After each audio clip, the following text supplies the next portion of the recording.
there's a new farmer queen in the game, and her name is Khora. With the recent augment that Digital Extremes released for this frame, Pilfering Strangledome, Khora has transcended from a whip master to the best farmer frame right now. I know, you are thinking, but squad leader, there's Loot Daddy Necros and also, there's those hentai tentacles from Hydroid, and if we based it on percentage, Pilfering Swarm does yield more loot compared to Strangledome and Desecrate. Yes, hentai tentacle boy does have more percentage when it comes to loot drop, but the thing is, Khora is more versatile when it comes to farming in my honest opinion. Hydroid and Khora are both similar when it comes to farming resources. They can just camp in one spot, and let you farm resources like those polymer bundles and plastids, that you need for building energy pizzas. In fact, if you like the idea of passive farming, wherein you just sit and camp, and let those loot come to you, then it's best that you go with either Hydroid or Khora. If we compare the two when it comes to this scenario, then honestly, Hydroid is better,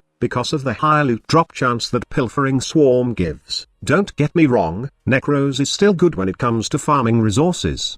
But the thing is, you exert less effort when you are just camping, so overall, Hydroid will be the first option, then Khora will be the next, and Necros will be the last, for this type of scenario. But, Khora can be better in so many ways when it comes to farming other valuable resources in the game. Take for example, farming Oxium. One mission that I really find good when it comes to farming Oxium right now, is the defense mission on Jupiter. Necros can do this mission, even a Pilfering Hydroid can.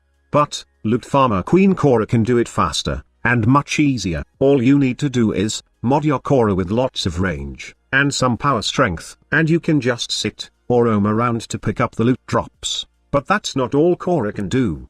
She can also be effective in farming Kuva in Endless Kuva Survival. We all know Necros can do this also, and even can do it for a very long period of time, but we are talking about efficiency in farming here. When it comes to farming Kuva, you can just use a max range Khora, loaded with some power strength.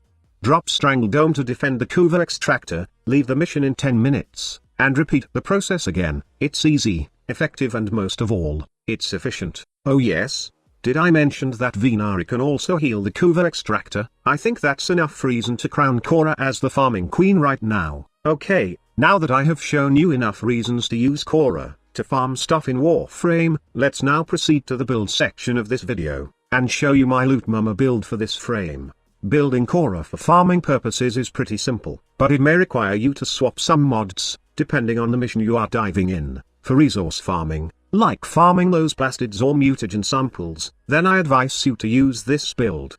But remember, this build is only a recommendation, and you can tweak it to your own liking. So as you can see, I did add a couple of power strength mods on my build, mainly because I just want to drop Strangledome and sit while farming those resources. Since I will be camping most of the time, I did consider the fact that it's best that I let Strangledome do all the killing. Now this build is mainly for my void survival farming, or those times wherein I farm argon crystals. I did have these umbral mods, plus adaptation, so my Khora will be a bit tougher, as I will be dealing with nullifiers in this type of mission. However, when I'm farming somewhere else in the star chart, I usually just go with lots of power strength and duration on my build. I remove these 3 mods, and replace it with Augur Reach, Narrow-Minded and Blind Rage. I don't bother on survivability, since I will be camping most of the time, and Strangledome will protect me from enemies, while I hide behind a door like a scared little girl. In addition, I don't worry that much about energy, as with the amount of duration I have, Strangledome will be up until I can restore my energy with the help of Zenuric's energizing dash, on with energy orb pickups.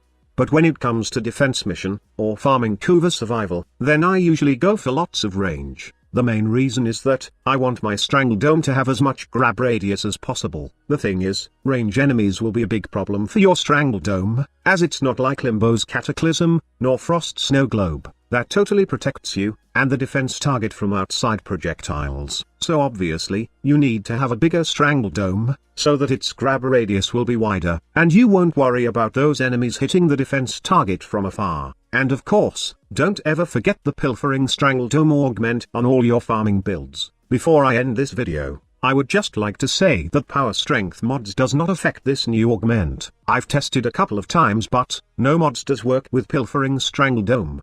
So that's it. That's why I considered Khora as the best farmer frame right now. The versatility of this frame, when it comes to farming valuable resources in the game, is nothing compared to Loot Daddy Necros and Hentai Squid Boy. Oh fuck it, I forgot about Stoner Boy, Atlas. Well, I guess I was too petrified to mention his name. Get it? I hope you did, and I hope that you enjoyed watching this video, and find it informative in some way. If you do, please don't hesitate to give it a like, and subscribe to our channel if you want to see more Warframe videos from us. Thank you so much for watching. Squad Leader signing off.